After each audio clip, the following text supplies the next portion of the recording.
how do you maintain your vehicle? I'm using vehicle as a metaphor because many of us have, most of us probably have cars. Do you maintain your car? Do you change the oil regularly? Do you watch when these lights come on and if it says change oil or check engine or whatever it may be? Do you just ignore those? When you have your tires starting to get a little bit lower, when they go flat, you just keep driving on them? Most of us, when something happens to our vehicle that we drive, we get those lights, we get those indicators, we actually do something about that. In fact, many of us are proactive about that.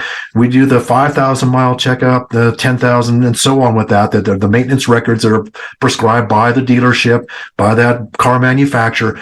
Many of us take those steps. Why? Because it prolongs the life of the vehicle. It ensures that it's going to get you most times from point A to point B. And it also is better for it's good for you because you feel safe and you feel good about that vehicle being safe and secure and able to get you where you're going. But why don't we do that with our own vehicle? With this vehicle we call our body. Many of us ignore the signs, the illness, we don't do preemptive or preventative maintenance, if you will, on that. What do you do to take care of yourself? And this day we're going to talk about the invitation to take care of this vessel. Do you do an annual checkup? Do you do preventative kind of healthcare stuff? Do you have dental appointments? You're actually taking care of your teeth, not because they are hurting, but because you're being preventative and taking care of them in a way that serves you. Because the health of our mouth here, of our teeth, of our gums, has a huge effect on the rest of our body. Lots of interesting information on that.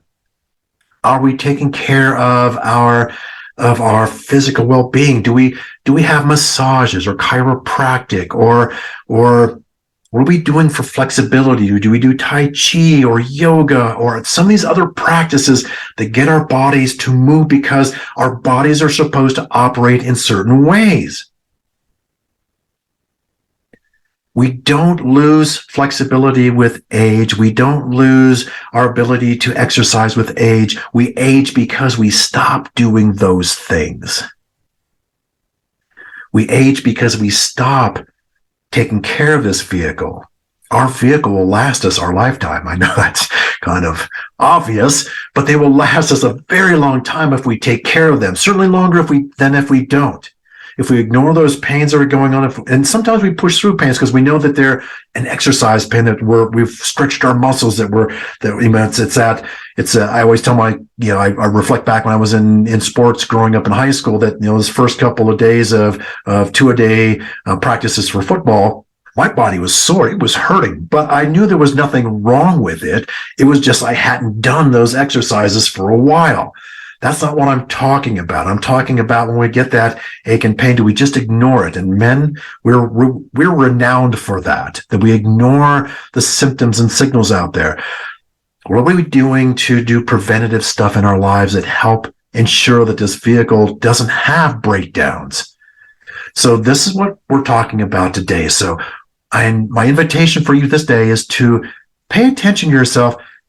Intentionally put some things in your schedule that are about taking care of your physical vessel, that you're maintaining it both from the stretching and the exercise and the strength and just the endurance of it, as well as the alignment of chiropractic or the breaking down the fascia and moving out the chemicals and stuff and that get in our body that we can move out through massage, through different types of massage, or doing such things as sweats or sweat lodge if you're into some of the Native American traditions, or saunas, or the cool plunge pools, those hot and cold, those stressing the bodies out in both hot and cold temperatures.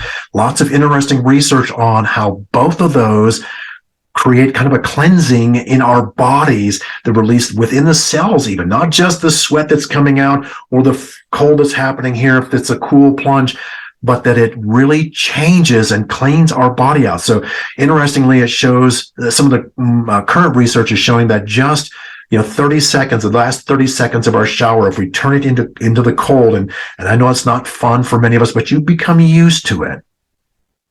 That 30 seconds of wrapping your shower up with cold water showers it reduces the amount from the research anyway, and the current research on it, the health issues by about 30%. So you have 30% less flu and influenza and colds and stuff like that happen, because again, what it's doing, it's activating certain things in our body, in our physical being here, that are cleansing out and building up and creating strength within as well as without.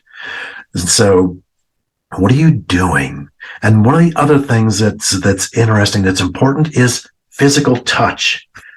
I'm not talking about on your selfness, but with other people. There's a great amount of research out there about our desire, our need to have physical touch from other people. So are you a hugger? If you're not, I invite you to become one.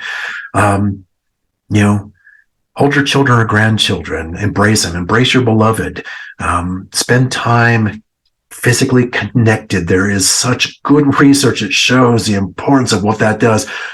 If you don't have a human around you, if you've got a pet, that is almost as good, and sometimes even better. So have that physical touch. If you're a tree hugger like me, go hug a tree or sit on a rock and meditate in there and sink down into it. There are ways to get this physical connection into life, with others, that creates such benefit for us. So today, my invitation is to explore some of those. Take advantage of some of those. Schedule some of these maintenance or physical well-being things for yourself. Take care. Bye-bye.